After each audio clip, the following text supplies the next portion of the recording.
Hey guys and welcome. Today we're going to be talking about the functional trainer bent over single arm reverse fly. And we're going to be taking a neutral grip with this exercise.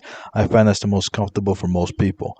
So the first thing you're going to want to do is set up your cable all the way down to the bottom. So in this case with this machine it's a K, or wherever it is on yours, just go all the way down to the bottom, and then rotation arm, you want to keep that like a 1. That way you're inside the machine instead of in the middle of the gym floor. And then choose the appropriate weight. Start off basically on the lightest setting you can on this exercise. I find that it's very hard even to do it there. So just start off there and make sure you can get the form right. You want to be bending over at around a 45-degree angle with the opposite hand bracing the opposite knee. And then you want to make sure that you're just coming straight out to the side to the height of your shoulder. You don't need to go higher than that. That's pretty much it. Just go right there and make sure not to use momentum. Make sure you're in full control of the weight while you do this exercise. Before we continue, here's a word from today's video sponsor. I'm today's video sponsor, and if you'd like help losing fat or gaining muscle, there are a few ways I can help you down below. Either set up a free consultation with us, purchase through one of our free affiliate links, or purchase one of our instant access affordable training programs. Can't wait to be of service to you. Now let's get back to the rest of the video. Now the reason I say you don't want to use momentum is because the rear delt is a very small muscle, and you don't want to use momentum and use the rest of your body to help you, because then you're missing out on the exercise. Obviously it's going to be very hard to isolate the rear delt if you're using every single muscle that's not the rear delt.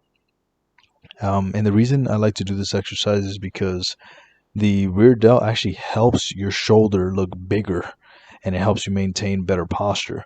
So doing exercises like this that work that rear delt, even though you can't technically see it, it's not like a beach muscle, but it's a great exercise to build that area and help build musculature there. That way your shoulder looks very full from the side. And it also helps your shoulders look slightly wider as well. Obviously lateral raises are going to be the best for that, but you want to make sure that you're evenly training each head or motion of the shoulder in order to have a full shoulder, or muscularly talking, if that's a word.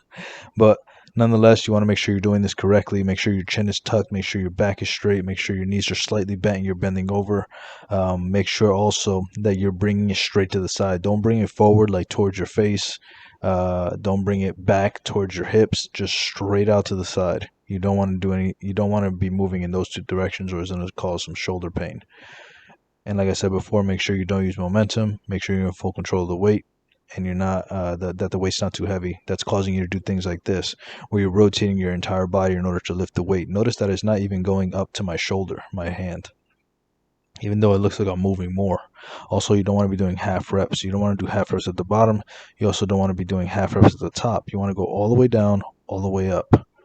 Another common mistake that I see is the excessive bend of the elbow. You just want to have your elbows bent slightly, not like this.